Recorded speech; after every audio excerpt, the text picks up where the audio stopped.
Have you ever felt like trying to learn some of these really complex STEM topics is a bit like you get that big box of furniture and you're trying to put it together and the instructions are written in ancient Greek or something. Right. It's like you just want some guidance, right? You're desperate for a helping hand that you don't want to feel overwhelmed either. Yeah.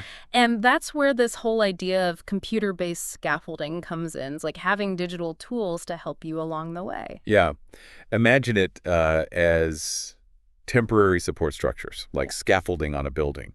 It's there to help you during the construction process, and once you've mastered the skill or concept, it can be removed. So, think of it as training wheels for your brain, if you Yeah. will. These are digital tools that can really make complex learning more manageable. So we're talking about computer-based scaffolding, or CBS for short. And the research you shared with me really delves into how effective this is, especially in a learning style called problem-centered instruction, or PCI. And I think PCI maybe needs a little explanation, right? For those who aren't familiar with the pedagogical term, what's the best way to think about PCI? Well, I think the best way to think about problem-centered instruction is that it's learning by doing. So you're actively engaged in solving real-world problems rather than just passively absorbing information. And PCI encompasses several different forms of learning. As you can see in Figure 1, you've got problem-based learning, where you're presented with a problem right off the bat and you have to figure out how to solve it. There's also inquiry-based learning, where you're kind of like a detective asking questions and investigating to uncover the answers. And then there's case-based learning, where you might analyze a real-life situation, like a business scenario or a medical case. So all of these different approaches fall under the umbrella of PCI. Right, so it's not just you by yourself with the problem. PCI often includes individual work, but it also incorporates group work and collaboration, which is really interesting. So our mission today, as I see it, is to uncover how this digital scaffolding impacts learning in these different scenarios, right? Whether you're working alone or in a group, and what types of digital scaffolding are the most effective. Exactly. The research question that we're going to explore today is, how effective is computer-based scaffolding for cognitive learning in STEM when using these problem-solving approaches? And the meta-analysis that we're looking at today combines data from many different studies and gives us some really interesting insights. Let's unpack the first clue, the size of the group. What did the research tell us about whether it's better to tackle these complex STEM problems alone with digital support or with a buddy or even in a larger group? So what's really interesting is that the meta-analysis found that CBS generally leads to significant cognitive learning benefits regardless of group size. So whether students worked alone, in pairs, in groups of 3, or small groups of 4 to 6, they all saw learning improvements when using computer-based scaffolding. So that's a really positive finding right off the bat. That is good news. So CBS is a thumbs up, generally speaking, but there are some finer points here that I think are worth exploring. Where do things get a bit more nuanced? Yes, exactly. The strength of the learning improvement, which we call the effect size, actually varied depending on the group size. And here's one of the key takeaways. The highest effect size was observed when students worked in pairs. The study found an effect size of 0.59 for pairs. Okay, so that's a standout number. How did that compare to working alone or working in a slightly larger group? When students worked individually, the effect size was still positive at 0.47, but it dipped to 0.41 for groups of 3, and then further down to 0.34 for small groups of 4 to 6. And what's important here is that the researchers found a statistically significant difference between the learning gains in pairs and the gains in those slightly larger small groups. So while CBS is helpful across the board, it seems like there's something special, something more powerful about having just one partner when you're using these digital supports. And is there any learning theory that might give us a clue as to why that is? Why would a duo be more effective for understanding this complex material? There are actually a few theories that can shed light on this finding. One is Piaget's idea of cognitive conflict. When two people have slightly different understandings of a concept and they interact and communicate, it can create a mental spark that pushes both individuals to reconsider and refine their own thinking. Then you have Vygotsky's concept of the zone of proximal development, which is that sweet spot between what a learner can do independently and what they can achieve with a little bit of guidance. And working with a partner, especially one who might grasp something that you're struggling with, can really pull you into that zone of proximal development. And his idea, intersubjectivity, is also key here. It emphasizes the importance of actively constructing a shared understanding through dialogue and collaboration. Okay, yeah. So two brains are better than one, bouncing ideas off each other and filling in each other's knowledge gaps. But what happens when you go from a pair to a slightly larger group? Why does the learning effect seem to diminish? Because intuitively, you would think that more minds on a problem would potentially bring more diverse perspectives and maybe more solutions, even with the coordination challenges. That's a great question. And while it seems intuitive that more perspectives would be beneficial, the reality is that group dynamics can introduce some challenges. And the source highlights this, pointing out that effective teamwork really relies on a few key things: active participation from all members, clear and concise communication, and the ability for everyone to contribute their unique knowledge and perspectives. As you add more people to a group, it can become increasingly difficult to ensure that everyone has an equal opportunity to participate and that all those different viewpoints are effectively integrated. And the researchers also mentioned previous findings from other studies that have shown that smaller groups tend to have more positive outcomes in terms of creativity and interaction. Although it's worth noting that those earlier studies weren't specifically focused on computer-based scaffolding, so more research is definitely needed in this area. But it does seem like there's a sweet spot with pairs where you have enough interaction to stimulate learning, but not so many voices that the discussion gets bogged down in coordination. Interesting. So maybe the takeaway here is that when tackling these tough STEM problems with digital support, think buddy system, not a whole study group, right? All right, so we've talked about the ideal group size. Now let's dig into whether that sweet spot changes based on the type of digital support we're talking about. The research mentions different types of scaffolding, right? Yes. The meta-analysis categorized computer-based scaffolding into four main types: conceptual, metacognitive, strategic, and motivational. So let's start with conceptual scaffolding. This type of scaffolding helps you understand the core concepts of what you're learning. It's about grasping the what to think about. One example they give is watching an expert video where the expert walks through their problem-solving process out loud, giving you a glimpse into their thinking. Okay, so that's like having a mental walkthrough from someone who really knows what they're doing. What about the other types of scaffolding? So the next type is strategic scaffolding.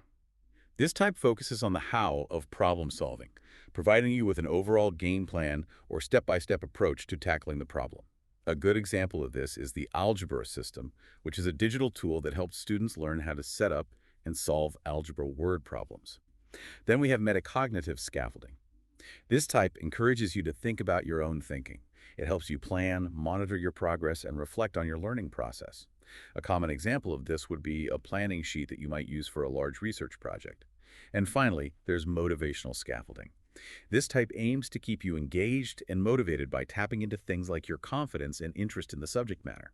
A game-like environment, for example, that visually represents your progress could be considered a form of motivational scaffolding. So these are all very distinct ways that technology can support learning. Did the researchers find that the effectiveness of these different types of scaffolding varied depending on whether the students were working individually or in groups? That's a great question, and that's exactly what they wanted to find out.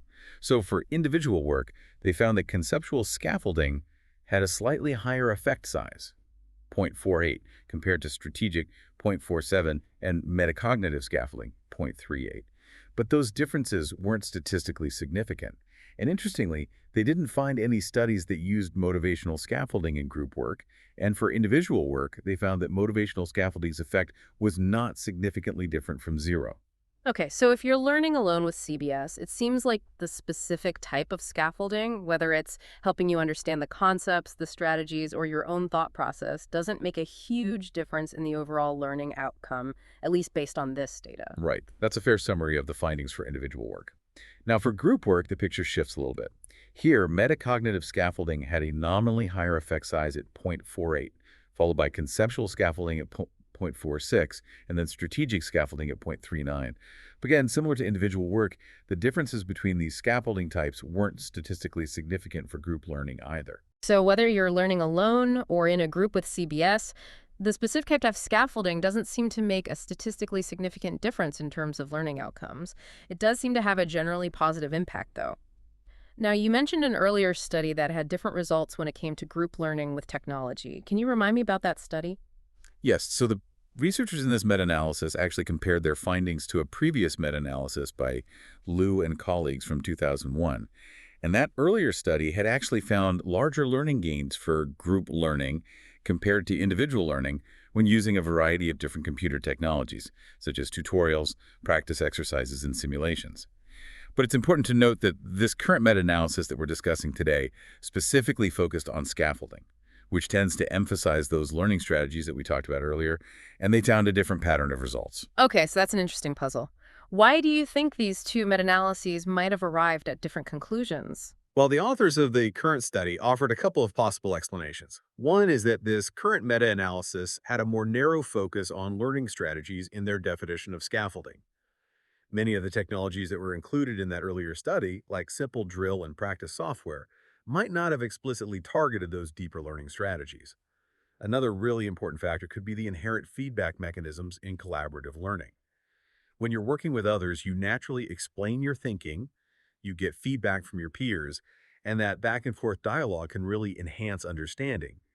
And while good scaffolding should also incorporate feedback, the social dynamics and real-time interaction of peer learning might offer a unique dimension that wasn't as prominent in the broader range of technologies that were examined in that earlier study. Right.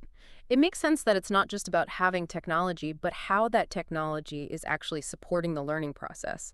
Whether it encourages that active engagement and feedback, whether it's coming from the computer itself or from your peers. Now, the next piece of this puzzle we need to talk about is something called collaboration guidance. So, what exactly is collaboration guidance, and how does it relate to computer-based scaffolding? So collaboration guidance, as defined in the source, is any type of support that is specifically designed to help students work together more effectively. It could include things like prompts that encourage discussion and debate, structures for how to organize their group work, or even tools that allow them to monitor each other's contributions. You can think of it as providing students with a recipe for successful teamwork.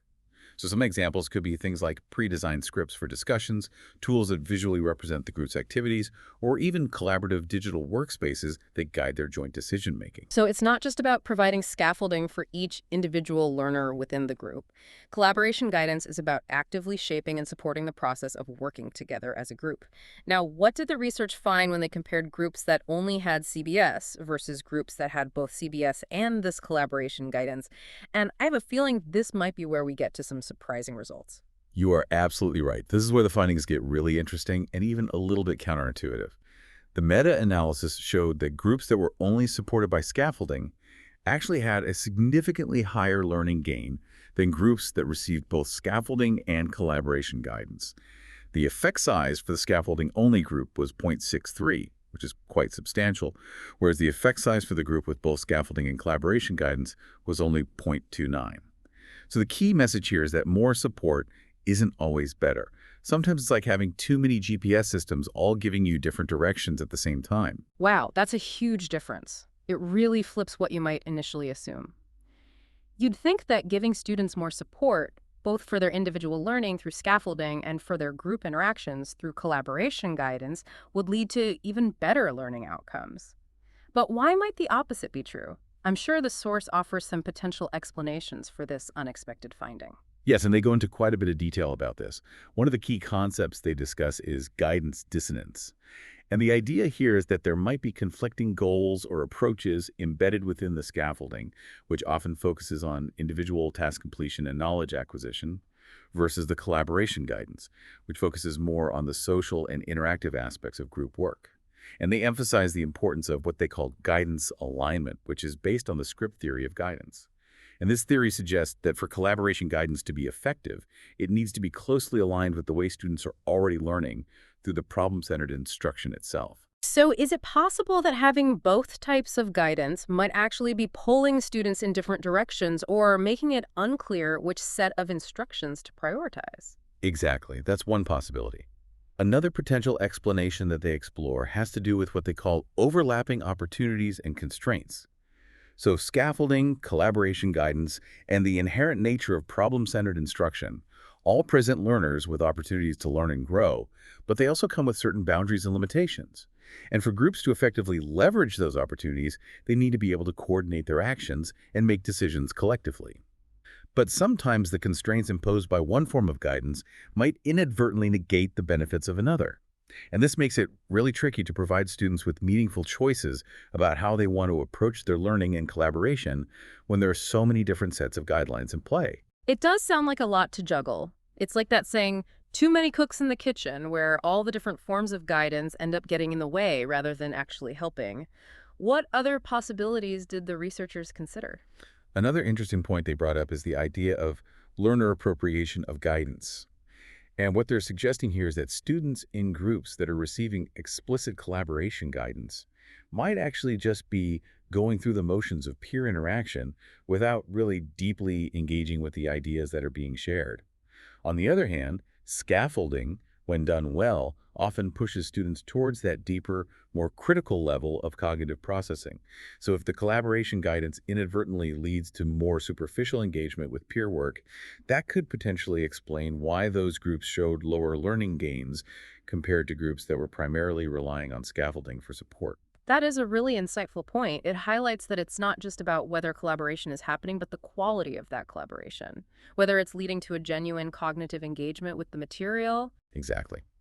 And then finally, they discuss the issue of differential appropriation within groups. And this refers to the fact that in any group, different members might interpret and apply the collaboration guidance in different ways. And when you combine that with the individual scaffolding that each student is receiving and the inherent rules and structure of the problem-centered instruction activity itself, you could end up with this really complex mix of different approaches and expectations. And this could potentially overwhelm learners and distract them from the core learning goals. So it sounds like finding that right balance between scaffolding and collaboration guidance is a lot more nuanced than just simply providing both and hoping for the best.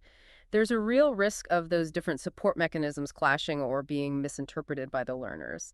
Now, did the source suggest any potential solutions or ways forward for addressing these challenges? Yes, they did.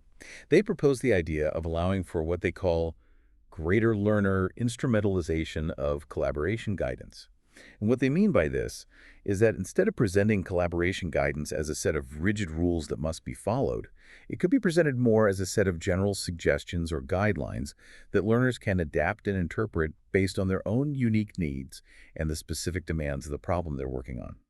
This approach would give students more autonomy over their collaboration process, which is generally considered a good thing in problem-centered instruction, as it encourages them to take ownership of their learning. That makes a lot of sense. Giving learners more flexibility and control over how they collaborate within a broader supportive framework. Now, the source also mentions a specific theoretical framework that they use to help understand these complex interactions within PCI. Can you tell us a little bit about activity theory and the role it plays in making sense of all this? Yes, so the researchers use cultural historical activity theory as a lens for understanding all the different elements that are at play within these problem-centered instruction environments. Activity theory views human behavior as always situated within a broader system of activity. And this system is composed of 6 interconnected elements. You have the subject, which refers to the learner or learners involved. You have the tools, which are the resources and artifacts that are used to mediate the activity. In this case, that would include the computer-based scaffolding. Then you have the object, which is the goal or objective of the activity. So in PCI, that would be solving the problem or mastering a particular concept. Then you have the rules, which are the norms and guidelines that govern the activity. Then there's the community, which is the social group or groups that are involved. And finally, you have the division of labor, which refers to how tasks are distributed and coordinated among members of the community. So activity theory provides a framework for analyzing how all these different elements interact and influence each other within a particular activity system. Okay, I can see how those pieces fit together. The learner, the tools, the goal, the rules, the group. How does this framework specifically help us understand the role of group size and scaffolding in learning? So when you're learning individually, the activity system is relatively simple. You have you as the subject, the scaffolding as your tool, and the learning goal as the object. But when you introduce collaboration, the system becomes much more complex. You now have the added layers of rules for collaboration, the community of learners, and the division of labor. And scaffolding in this context acts as a mediating tool that helps bridge the gap between the learners and their learning goals. Collaboration and group size directly relate to the community and the division of labor, shaping how learners interact, communicate, and share responsibilities within the group. So activity theory helps us see that learning is not just about individual learners and isolated tools. It's about understanding the entire system of activity and how all those different elements can work together to either support or hinder learning. It's like having a bigger picture view of how learning actually happens in these complex social environments. And it helps explain why simply throwing more support at a problem, like adding collaboration guidance on top of scaffolding, doesn't always lead to the desired outcomes. It's about how all those supports are integrated and how they interact within the broader system. Exactly. It's about finding that right balance and ensuring that all the elements of the activity system are working together harmoniously. This has been incredibly insightful. As we wrap up, can you tell us a little bit about the limitations of this meta-analysis? What did the researchers themselves point out as areas for future research? Of course. The researchers did acknowledge a few limitations. One was that they might have missed some relevant studies, especially those that focused on collaborative learning but didn't specifically use the term scaffolding in their descriptions. So they suggested that future meta-analyses in this area should really carefully consider the keywords they use in their searches and potentially even expand their search to include a wider range of databases beyond just the ones that they included in this particular study. Yeah, it makes sense to cast a wider net to ensure that you're capturing all the relevant research out there. What other limitations did they highlight? Another challenge they encountered was that the descriptions of collaboration guidance in the different studies they analyzed were often not very detailed or consistent, which made it difficult for them to accurately categorize and compare the different approaches to supporting collaboration. So they really emphasized the need for future research in this area to provide much clearer and more comprehensive descriptions of the collaboration supports that they're using. This will allow for more robust comparisons and a better understanding of which approaches are most effective in which contexts. So, the level of detail and clarity in the original research really has a big impact on our ability to draw broader conclusions and make generalizations later on. Exactly. And finally, they also pointed out that most of the studies included in their meta-analysis were conducted in STEM fields. So they suggested that future research should explore how computer-based scaffolding and collaboration guidance might work differently in other subject areas, such as history, English, or the arts. They also encouraged researchers to explore the effects of CBS in more diverse educational settings, with learners of varying abilities, and to look at a wider range of learning outcomes, beyond just cognitive gains, such as motivation, metacognition, and different types of cognitive skills. And they particularly emphasized the need for more research on how to effectively implement scaffolding in group settings, and how to best integrate scaffolding with collaboration guidance to maximize learning. So, it sounds like while this meta analysis provides some really valuable insights into the current state of the field, there are still a lot of unanswered questions and exciting avenues for future research. Definitely. It's a rapidly evolving field with tremendous potential, and this meta-analysis gives us a solid foundation to build upon. So, for our listeners out there, the key takeaway here is that computer based scaffolding is definitely a powerful tool for enhancing learning, especially in STEM fields where problem solving is so central. But it's not just about throwing technology at the problem, it's about being strategic and thoughtful about how you're implementing it. Things like group size and the specific type of scaffolding you're using can make a big difference. And that surprising finding about pairs often showing the most significant learning gains and the potential pitfalls of combining scaffolding with explicit collaboration guidance are really important considerations for educators and designers of learning technologies. Absolutely. Context matters, and the specific type of support you provide should be carefully tailored to the learners and the learning goals. It really gives you a lot to think about, right? How can we create learning environments that effectively leverage the power of both individual digital support and collaborative learning without creating that guidance dissonance that we talked about? It makes you reflect on your own learning experiences. When have you felt most supported in a group setting? And when has too much instruction or too much guidance felt like it was actually hindering your learning? This deep dive has given us a lot to ponder, and we encourage you to explore the research cited in the show notes if you're interested in learning more about this fascinating topic. Thanks for joining us today.